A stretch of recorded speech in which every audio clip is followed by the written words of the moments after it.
आइए पुनः एक बार यहाँ पे आप लोग ध्यान दीजिए।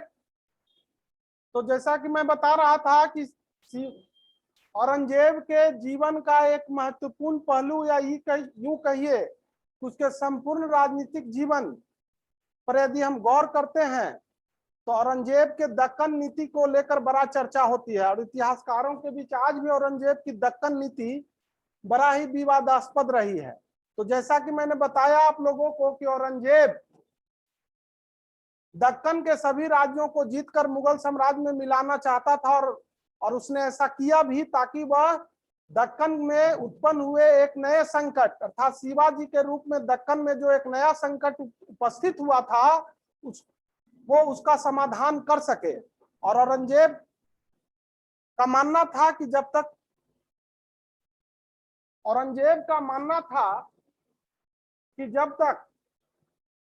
औरंगजेब का ऐसा मानना था कि जब तक दक्कन के छोटे छोटे राज्यों को नहीं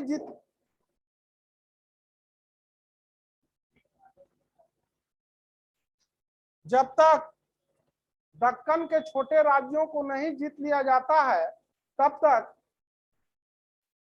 शिवाजी की शक्ति को कुचलना आसान नहीं होगा। तो यहाँ पे आप लोग गौर कीजिएगा, वहां इससे पहले मैंने आपको बताया कि बीजापुर, गोलकुंडा आदि दक्षिणी राज्यों को उसने जीत लिया। अब औरंगजेब का अगला निशाना था, वो था जो चैलेंज था वो थे मराठे। मराठा मूलतः महाराष्ट्र के रहने वाले थे। जान लीजिए ये लोग दक्कन के मुस्लिम राज्यों के यहाँ सैनिकों के रूप में नौकरी करते थे, प्रशासकीय पदों पर नियुक्त थे। धीरे धीरे इनकी राजनीतिक शक्ति बढ़ती गई और बाद में जब शिवाजी का उत्थान हुआ, उदय हुआ, तो शिवाजी ने मुगलों के सामने दक्कन में एक कड़ी चुनौती पेश की और शिवाजी ने तो एक मराठा साम्राज्य की भी स्थापना की थी, जिसकी चर्चा हम बाद में अगले अध्याय में करेंगे आपके साथ। यहाँ पे आप लोग देखिएगा कि औरंगजेब ने का दक्कन अभियान जो था वो दरअसल उसका उद्देश्य था शिवाजी की बढ़ती हुई शक्ति को नियंत्रित करना। शिवाजी की बढ़ती हुई शक्ति को नियंत्रित करना ये औरंगजेब का प्रमुख उद्देश्य था और अपने इस उद्देश्य के लिए उसने सबसे पहला और महत्वपूर्ण पहल किया। 1665 में उसने जय सिंह को शिवाजी के विरुद्ध भेजा अभियान के लिए। जय सिंह ने शिवाजी के विरुद्ध अभियान किया और उसे सफलता भी मिली। जय सिंह सफल हुआ और शिवाजी को पराजित करने में वो सफल हो गया। 22 जून 1665 जय सिंह और शिवाजी के विरुद्ध पुरंदर की संधि हुई। कौन सी संधि? गौर कीजिएगा आप लोग, पुरंदर की संधि। ये आधुनिक भारत के इतिहास का या यूं कहिए कि जो ट्रांजिशनल फेज है, यानी कि मराठों का जो औरंगजेब का जो दक्कन नीति है उसमें एक बहुत बड़ा ये घटना है। ऐसे तो इसके बहुत ज्यादा राजनीतिक प्रभाव नहीं पड़े, लेकिन पुरंदर की संधि 22 जून 1665 को जय सिंह और शिवाजी के विरुद्ध बीच किया गया और इस संधि के द्वारा शिवाजी ने मुगलों की अर्थात औरंगजेब की अधीनता स्वीकार की। शिवाजी ने अपने छोटे पुत्र साहू को औरंगजेब की सेवा में भेजा। औरंगजेब ने साहू को 5000 का मनसब प्रदान किया और साथ ही साथ शिवाजी को यह वचन देना पड़ा कि वह औरंगजेब के सैन्य अभियानों में मदद करेगा। इस संधि के तहत एक और शर्त थी कि शिवाजी औरंगजेब के समक्ष उपस्थित होकर उसकी अधीनता की घोषणा करे। परिणाम स्वरूप 22 मई 1666 शिवाजी आगरा के किले में उपस्थित हुआ, आगरा के दरबार में। लेकिन यहाँ पर शिवाजी को कैद कर लिया गया और कैद कर उनको जयपुर भवन में रखा गया। जयपुर भवन में रखा गया, लेकिन शिवाजी काफी चतुर थे। वो वहां अपनी सूझबूझ और योग्यता से मुगलों को चकमा देकर फरार हो जाते हैं और पुनः कभी वो मुगलों की पकड़ में नहीं आते हैं। तो इस प्रकार शिवाजी पुनः दक्कन लौटते हैं और पूरी शक्ति के साथ मुगलों के खिलाफ संघर्ष छेड़ देते हैं, जो उनकी मृत्यु के पश्चात भी जारी रहता है, जिस पर आगे भी हम आपसे चर्चा करेंगे। और ये मराठा संघर्ष, मराठा स्वतंत्रता संघर्ष के रूप में इतिहास में ख्याति अर्जित करता है। ठीक है, अब आगे बढ़ते हैं।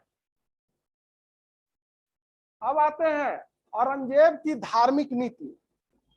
औरंगजेब की धार्मिक नीति, देखिए औरंगजेब के विषय में जानने से पहले या औरंगजेब के समय की घटनाओं पर गौर यदि आप कर रहे हैं तो औरंगजेब की धार्मिक नीति को समझना बहुत जरूरी है, क्योंकि औरंगजेब की धार्मिक नीति को लेकर आज तक इतिहासकारों के बीच काफी विवाद रहे हैं और आज भी विवाद है। तो देख लीजिए, उसके मुख्य पहलुओं के विषय में आप जान लीजिए। तो सबसे पहले औरंगजेब ने क्या किया, तो कुरान, यानी कुरान को अपने शासन का आधार बनाया। कुरान को शासन का आधार बनाया।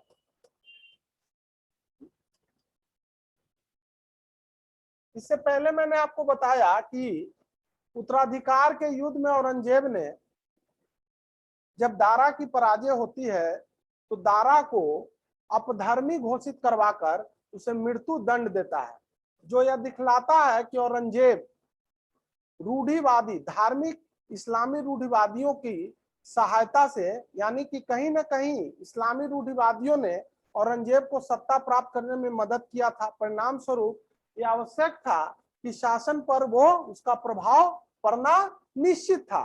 तो सबसे पहले औरंगजेब ने शासक बनने के पश्चात कुरान को अपने शासन का आधार बनाया। पहली बात। दूसरी बात, वह इस्लामिक मान्यताओं और रीति रिवाजों का बड़ी कट्टरता से पालन करता था। ठीक है, इस्लामी कानूनों का या इस्लामी परंपराओं पर का कट्टरता पूर्वक आचरण करने के कारण उसे जिंदा पीर या शाही दरवेश, जिंदा पीर या शाही दरवेश के नाम से भी जाना गया। ये आप लोग याद रखिएगा। ये को सवाल हो सकता है कि किस मुगल बादशाह को जिंदा पीर या शाही दरवेश के नाम से जाना जाता है, तो वो औरंगजेब था जिसे जिंदा पीर और शाही दरवेश के नाम से जाना जाता है, क्योंकि औरंगजेब ने अपने संपूर्ण जीवन काल में इस्लामी कानूनों और नियमों का बड़ी ही कठोरता पूर्वक पालन किया। वह एक कट्टर सुन्नी था, 5 वक्त का नमाजी था। समझ रहे हैं? तो इस प्रकार उसे जिंदा पीर भी कहा गया। इससे संबंधित उसने बहुत से कार्य किए जो पूरी तरह इस्लामी विचारधारा पर आधारित थे। जैसे सिक्कों पर कलमा खुदवाया। कलमा मतलब कुरान की आयतें। सिक्कों पर कुरान की आयतें मुगल बादशाह खुदवाते थे, इसको औरंगजेब ने बंद करवा दिया। तो सिक्कों पर कलमा,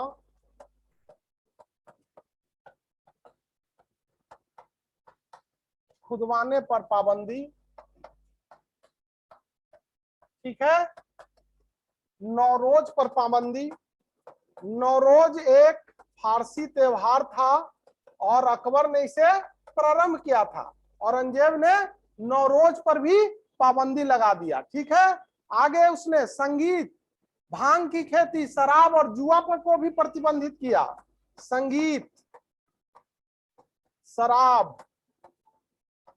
जुआ पर प्रतिबंध, क्योंकि ये सारी बातें जो है इस्लाम जो है इन बातों की आजादी नहीं देता है। तो औरंगजेब ने संगीत को भी प्रतिबंधित कर दिया। यद्यपि वह स्वयं एक अच्छा वीणा वादक था। इस बात को आप लोग याद रखिएगा कि औरंगजेब स्वयं एक अच्छा वीणा वादक था, लेकिन उसके बावजूद उसने संगीत को प्रतिबंधित कर दिया। दरबार में संगीत आयोजनों पर रोक लगा दिया। और इस प्रकार जो मुगल दरबार कभी बड़े बड़े संगीतकारों से, कलाकारों से भरा रहता था, वो धीरे धीरे वीरान होता चला गया। अब आते हैं, उसने हिंदू त्योहारों और उत्सवों पर प्रतिबंध लगा दिए। मंदिरों और पाठशालाओं को तोड़ने का आदेश दिया। आगे बढ़िए। हिंदू त्योहारों,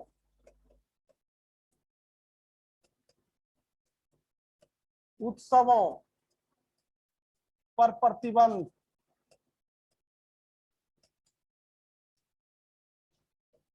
मंदिरों को तोड़ने का आदेश, मंदिरों को तोड़ने का आदेश। ठीक है। औरंगजेब ने इस प्रकार कई प्रतिक्रियावादी कदम उठाए जो आज भी उसके व्यक्तित्व को लेकर काफी चर्चा में रहता है, और उसका जो इम्पैक्ट है भारतीय जनता पर या भारत की जनता के बीच में आज खासकर हिंदुओं के बीच में वो एक कट्टरवादी इस्लामी शासक के रूप में याद किया जाता है। तो उसके पीछे ये सब कारण ही थे। ठीक है। सती प्रथा पर प्रतिबंध, तीर्थ यात्रा कर की वसूली, ये सब याद रखिएगा। और जब औरंगजेब ने मंदिरों को तोड़ने का आदेश दिया तो इस आदेश का शिकार जो मंदिर हुए, ऐसे तो बहुत से मंदिरों को तोड़ा गया, लेकिन कुछ फेमस मंदिर थे जैसे केशव राय मंदिर, सोमनाथ मंदिर, विश्वनाथ मंदिर, केशव राय मंदिर मथुरा, केशव राय मंदिर मथुरा, सोमनाथ गुजरात, विश्वनाथ मंदिर बाबा विश्वनाथ आज जो बनारस में है, बनारस। तो औरंगजेब ने जो मंदिरों को तोड़ने का जो विवादास्पद आदेश दिया, उसके परिणाम स्वरूप ये 3 फेमस मंदिर, इन मंदिरों को तोड़ दिया गया। केशव राय मंदिर मथुरा, सोमनाथ मंदिर गुजरात का और विश्वनाथ मंदिर बनारस का। ठीक है। इसी तरह के आदेश या यूं कहें कि सो धार्मिक कट्टरता से परिपूर्ण कुछ आदेश उसने और भी कुछ आदेश दिए। इसको अभी हम मिटा रहे हैं, आप लोग गौर कीजिएगा। जैसे झरोखा दर्शन, तुलादान प्रथा पर रोक लगा दिया। झरोखा दर्शन,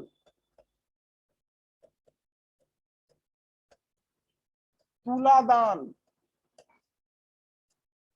पर रोक। और सबसे बड़ा जो फैसला उसने लिया और जिसको लेकर हिंदू प्रजा के मन में उसके प्रति एक रोष की भावना उत्पन्न हुई, वो था 1679 में पुनः जजिया कर लगाया। क्या लगाया? जजिया कर। 1679 में क्या लगाया? पुनः जजिया कर लगाया। और मुहतसिब, मुहतसिब का मतलब उसने एक नए अधिकारी मुहतसिब की नियुक्ति की।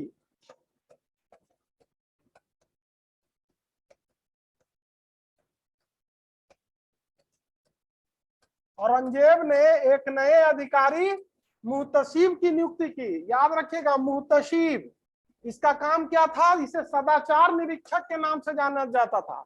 अर्थात इसका काम था यह देखना कि राज्य में प्रजा धार्मिक नियमों के अनुसार जीवन व्यतीत कर रही है कि नहीं, यह देखने का जिम्मा किसे दिया गया? मुहतसिब। ठीक है। अब आते हैं, ये था औरंगजेब की धार्मिक नीति। यानी औरंगजेब के इन कार्यों से आपको औरंगजेब की धार्मिक नीति के विषय में आभास मिलता है। अब आते हैं एक और महत्वपूर्ण टॉपिक जो औरंगजेब से जुड़ा हुआ है, वो है उसकी राजपूत नीति। राजपूत नीति,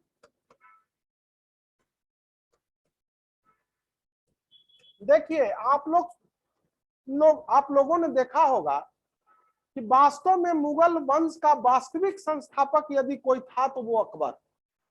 और अकबर ने जब मुगलों की सत्ता, मुगल सत्ता को संभाली, तो उसने ये महसूस किया था कि हिंदुस्तान में यदि मुस्लिम सत्ता को स्थायी बनाना है या यदि वो लंबे समय तक उसे बने रहना है, तो यह आवश्यक है कि हिंदुस्तान का जो शक्तिशाली कौम है, यानी जो फ्रंट लाइन, यानी जो योद्धा वर्ग हैं, उसके साथ मैत्री संबंध स्थापित किया जाए। और अकबर ने इस नीति का पालन करते हुए राजपूतों के साथ मैत्री संबंध स्थापित किया और उसका फायदा भी मिला कि राजपूत योद्धाओं ने मुगलों के विस्तार में महत्वपूर्ण भूमिका निभाई और देखते ही देखते मुगल सत्ता न केवल भारत बल्कि काबुल और कंधार तक विस्तृत हो गई और लंबे दिनों तक वो यदि बना रहा तो इसके पीछे कहीं ना कहीं अकबर की यह नीति थी।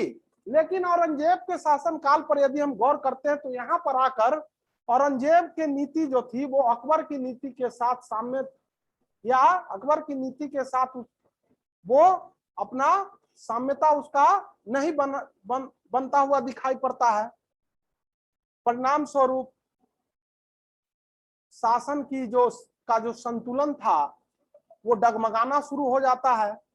तो यहाँ पर हम उसकी राजपूत नीति में को यहाँ पर बतलाने का यही संदर्भ है।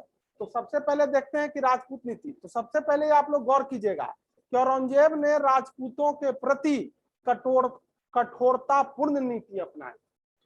कठोरतापूर्ण नीति, कठोरतापूर्ण नीति अपनाई। ठीक है,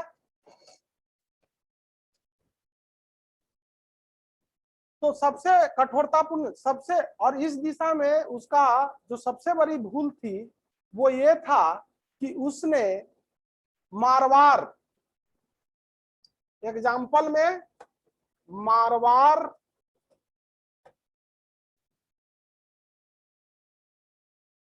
को हड़पने का प्रयास, मारवाड़ को हड़पने का प्रयास औरंगजेब ने क्या किया। तो औरंगजेब के राजा जसवंत सिंह की मृत्यु के पश्चात, क्योंकि जसवंत सिंह को कोई संतान नहीं था, यद्यपि उन्होंने एक वारिस गोद लिया था, लेकिन औरंगजेब ने उस वारिस को मारवाड़ का उत्तराधिकार मानने से इनकार कर दिया। ठीक है, और मारवाड़ को उसने हड़पने का प्रयास किया।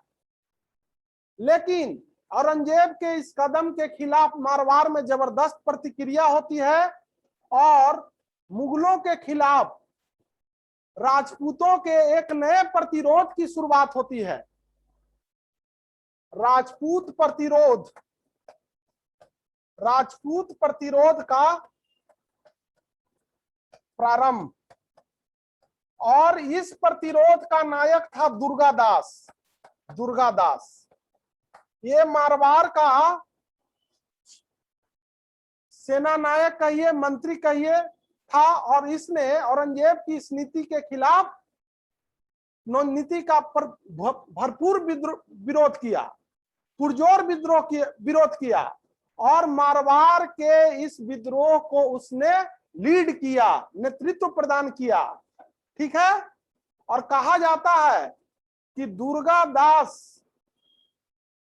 ने मुगलों के खिलाफ जो मुहिम छेड़ी, देखते देखते इसमें अन्य राजपूत राज्य भी परोक्ष या प्रत्यक्ष रूप से सम्मिलित हो गए और इस प्रकार औरंगजेब को राजपूतों के एक प्रबल प्रतिरोध का सामना करना पड़ा।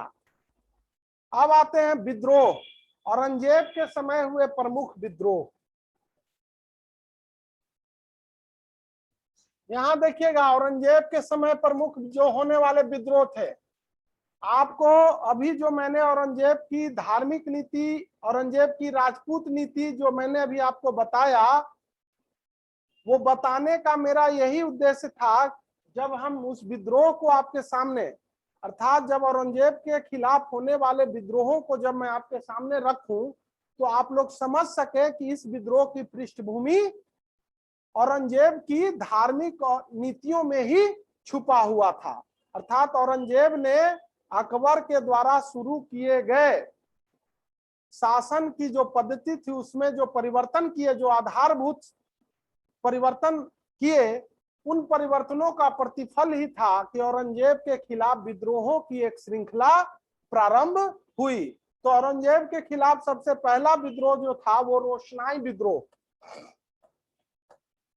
रोशनाई विद्रोह, कौन विद्रोह था? रोशनाई। यहाँ गौर कीजिएगा आप लोग, रोशनाई जो थे वो उत्तर पश्चिम सीमा प्रांत के रहने वाले लोग थे और इनका उद्देश्य था पृथक अफगान राज्य की स्थापना।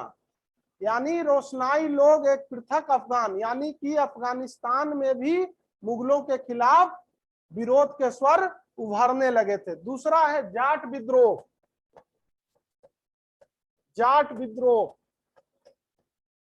जाट हरियाणा और पंजाब, वर्तमान में हरियाणा और पंजाब और पश्चिमी उत्तर प्रदेश में रहने वाला एक किसान जाति है। अभी भी वो लोग वहां रहते हैं और इनका पेशा मुख्य रूप से खेती बाड़ी और पशुपालन है। जाट विद्रोह की शुरुआत हुई और इस जाट विद्रोह का नेता था, पहला नेता गोकुला। जाट विद्रोह का प्रारंभ किसके नेतृत्व में हुआ? गोकुला। उसके बाद राजा राम। राजा राम, गोकुला के बाद जाट विद्रोह का नेतृत्व किया राजा राम। ये राजा राम ने, ये वही राजा राम था जिसने सिकंदरा स्थित अकबर की कब्र को खोदकर अकबर की हड्डियों को निकाला और उसे जलाया। अर्थात इसने अकबर की कब्र में लूटपाट की। अकबर की कब्र में लूटपाट तथा अकबर की अस्थियों को जलाया। अस्थियों को जलाया। यानी इस तरह से हम देखते हैं तो कहीं ना कहीं इसमें धार्मिक कूट दिखलाई पड़ता है। यानी कि राजा राम जो था वो औरंगजेब की धार्मिक नीतियों से प्रसन्न नहीं था और उसने औरंगजेब के खिलाफ एक विद्रोह, जाट विद्रोह का नेतृत्व किया। यद्यपि इस विद्रोह का कारण न केवल औरंगजेब की धार्मिक नीति बल्कि इसके पीछे औरंगजेब की आर्थिक नीति भी जिम्मेवार थी, लेकिन इसमें धार्मिक तत्वों का भी योगदान था। उसके बाद राजा राम के बाद जाट विद्रोह का नेतृत्व किया चूड़ामन। चूड़ामन, ठीक है। तो चूड़ामन के नेतृत्व में यह विद्रोह चला और इस प्रकार जाट विद्रोह औरंगजेब के काल में जो प्रारंभ हुआ वो निरंतर जारी ही रहा। अब आते हैं सतनामी विद्रोह, बुंदेला विद्रोह। सतनामी विद्रोह,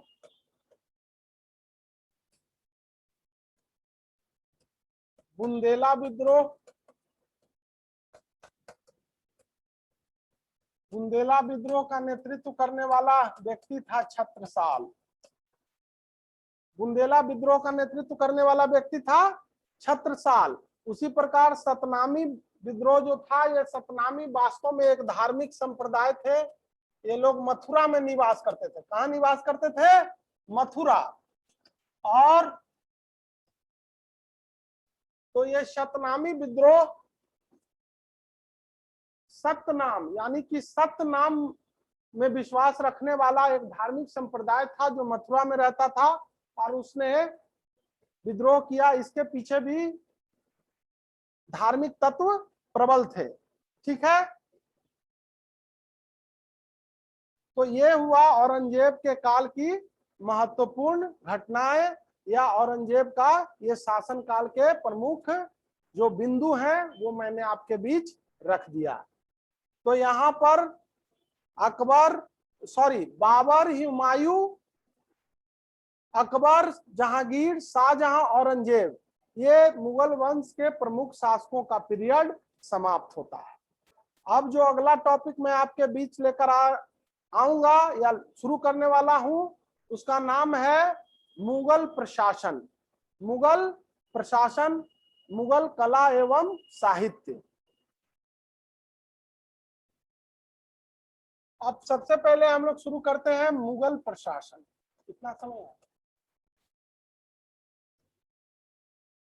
मुगल प्रशासन, यहां पर मैं आप लोगों को मुगलों की प्रशासनिक व्यवस्था के विषय में बताऊंगा।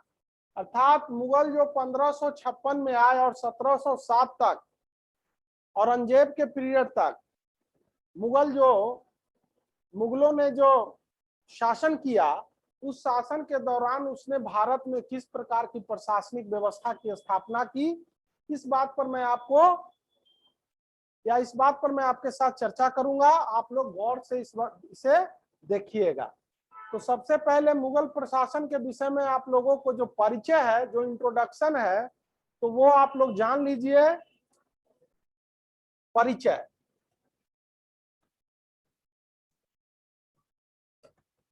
तो परिचय के रूप में सबसे पहले सैन्य शक्ति, पहला पॉइंट जो है वो सैन्य शक्ति पर आधारित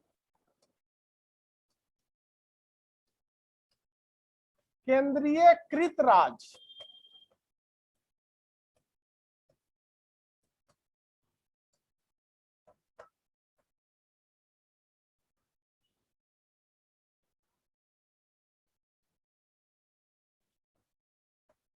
शासक समस्त शक्तियों का स्रोत। शासक क्या था? वो समस्त शक्तियों का स्रोत।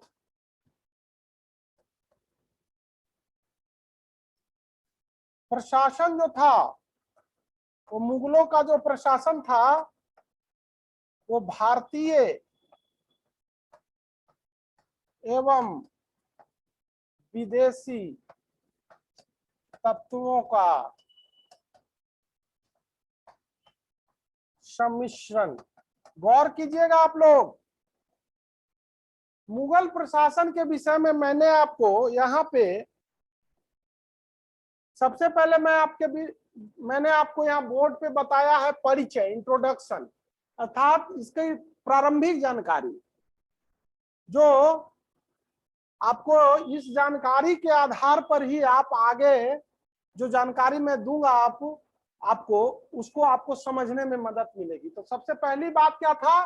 तो सैनिक शक्ति पर आधारित, यानी मुगलों का जो शासन था उसमें सैन्य तत्व प्रबल था, अर्थात जो सत्ता थी वो सैन्य तत्वों पर आधारित थी, यानी कि सैनिक तत्वों की प्रबल भूमिका थी और सैन्य तत्व ही प्रशासन पर हावी था।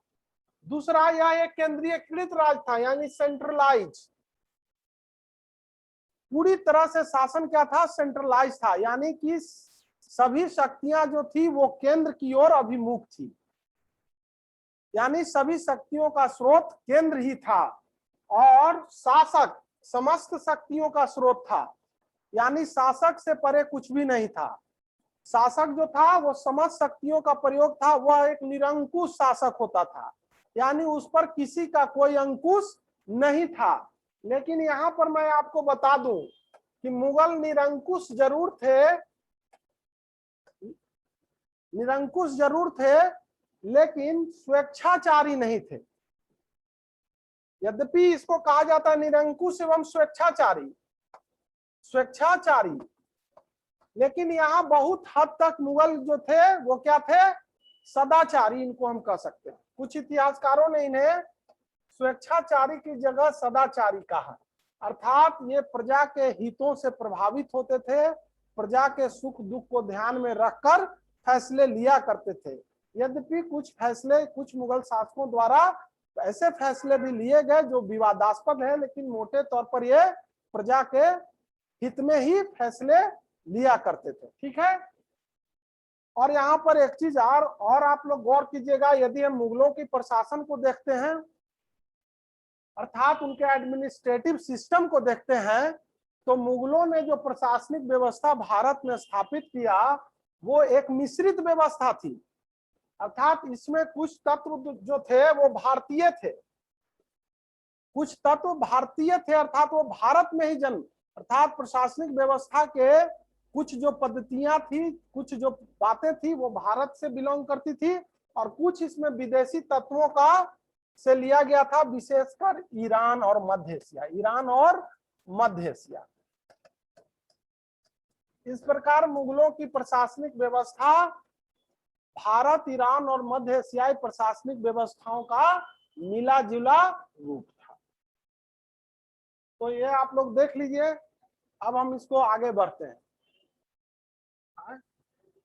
ठीक है, तो यहाँ पे आगे बढ़ते हैं जी।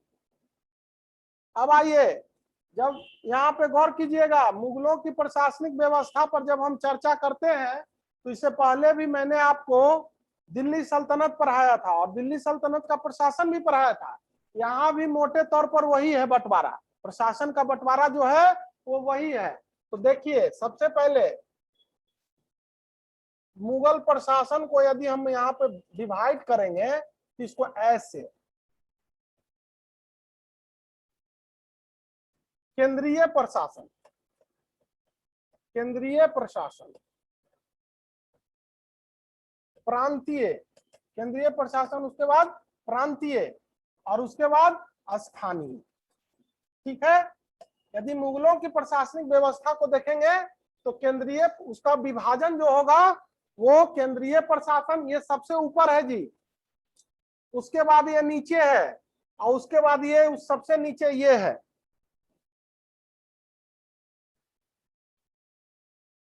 सबसे नीचे ये है। तो यहाँ पर हम लोग केंद्रीय प्रशासन पर चर्चा करेंगे। तो केंद्रीय प्रशासन जान लीजिए, तो जैसा कि ऊपर मैंने बताया है, यहाँ पर गौर कीजिएगा, मुगलों ने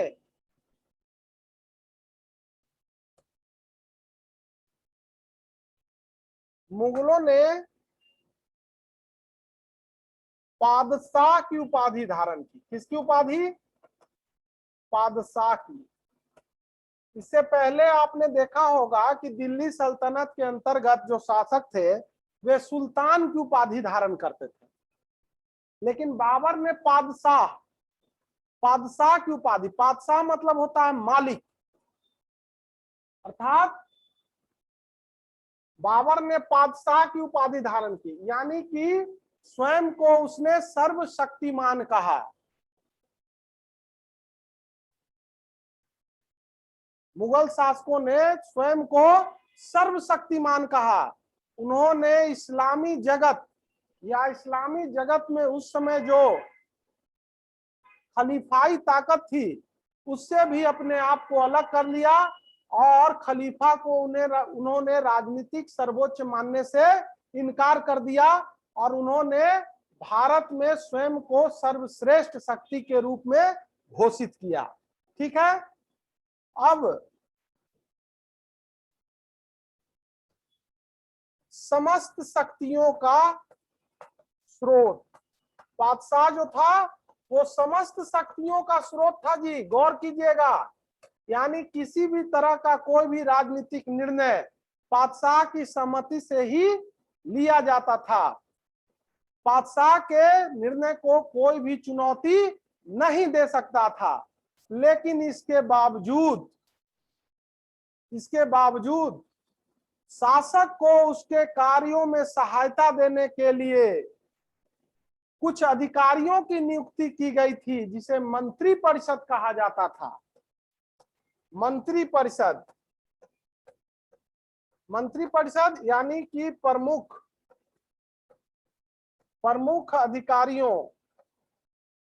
अधिकारियों का समूह मंत्री परिषद कहलाता था। और इसका कार्य क्या था? शासक को उसके कार्यों में सहयोग, शासक को उसके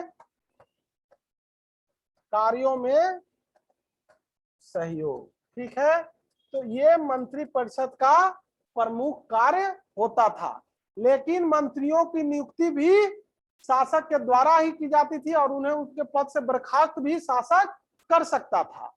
और कोई भी निर्णय जो मंत्रियों के द्वारा लिया जाता था उस पर अंतिम स्वीकृति शासक का ही होता था। तो इसलिए जान लीजिए, इस प्रकार यह एक निरंकुश राजतंत्र था, यानी बादशाह ही सर्वोच्च शक्ति का स्रोत था। ठीक है, अब आते हैं प्रमुख अधिकारियों के नाम। आप लोग यहाँ देखिएगा प्रमुख अधिकारियों के नाम। तो सबसे पहले प्रमुख अधिकारी था वजीर। वजीर को वकील भी कहा जाता था जी, गौर करना।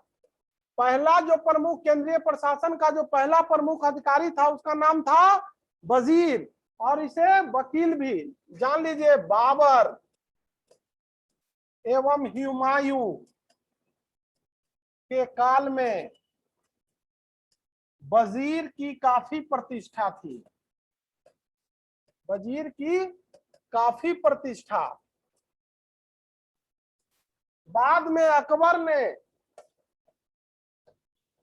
ने वकील, इसको प्रधानमंत्री आप कह सकते हैं, इसको प्रधानमंत्री यानी कि राजा का प्रमुख सलाहकार, बाद में अकबर ने इसे वकील का पद सृजित किया, वकील का पद सृजित किया, ठीक है। और इस पद पर नियुक्त किए जाने वाला पहला व्यक्ति था बैरम खान। बैरम खान, मैंने बताया भी था आपको कि वजीर और वकील प्रधानमंत्री होता था। बाबर और हुमायूं के शासनकाल में वजीर की प्रतिष्ठा काफी ज्यादा थी। अकबर ने वजीर की जगह वकील का पद सृजित किया और पहला व्यक्ति जो नियुक्त हुआ बैरम खान, ठीक है। लेकिन जैसा कि आपने देखा था कि बैरम खान ने वकील के पद पर रहते हुए काफी शक्ति अर्जित कर ली थी और कभी कभी वह बादशाह के आदेशों की भी अवहेलना करने लगा था। परिणाम स्वरूप उसकी बढ़ती हुई शक्ति पर अंकुश लगाने के लिए अकबर ने धीरे धीरे वकील के शक्तियों को खत्म करना शुरू किया और अकबर ने वकील की जगह एक नया पद बनाया जिसका नाम था दीवान। दीवान, ये पद अकबर ने बनाया था। किसने बनाया? अकबर ने। और दीवान का जो पद था इसका प्रमुख कार्य क्या था? राजस्व। दीवान जो था वो राजस्व विभाग का प्रमुख होता था। किसका प्रमुख? राजस्व विभाग का, ठीक है। तो अकबर ने दीवान का पद सृजित किया। इसका प्रमुख कार्य था राजस्व संबंधी मामलों को देखना। और मुगलों के पूरे शासनकाल के दौरान जो कुछ प्रमुख दीवान हुए हैं उनका नाम मैं अभी आपको बताऊंगा। तो अकबर के काल में टोडरमल, एतमादुद्दौला, जहांगीर और सादुल्ला खां। जैसे टोडरमल,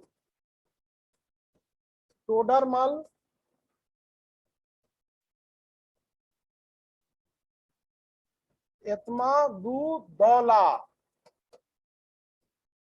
सादुल्ला खां, ठीक है। सादुल्ला खां, यहां गौर कीजिएगा आप लोग, ये बड़ा इंपॉर्टेंट नाम है। और एक है असद खां, एक है असद खां। तो असद खां जो था वो औरंगजेब के काल में था। सादुल्ला खां शाहजहां। एतमादुद्दौला जो था वो जहांगीर। और टोडरमल तो जानते ही हैं अकबर। तो टोडरमल एक विख्यात दीवान हुए जो अकबर के काल के थे। इनको भूमि संबंधी मामलों की गहन जानकारी थी। खास कर रेवेन्यू सिस्टम में आज भी इनका नाम बड़े सम्मान से लिया जाता है। उसके बाद एक प्रमुख दीवान एतमादुद्दौला था जो जहांगीर के संबंध शासनकाल में था। यह भी बड़ा ही योग्य था और ये मशहूर महिला नूरजहां का पिता भी था, ठीक है। उसके बाद सादुल्ला खां जो शाहजहां के पीरियड में था और असद खां जो औरंगजेब के समय में था। और कहा जाता है कि असद खां वो दीवान था जिसने पूरे मुगल पीरियड में सर्वाधिक समय तक दीवान के पद पर रहा। 31 वर्ष या 31 वर्ष तक दीवान के पद पर रहा असद खां, ठीक है।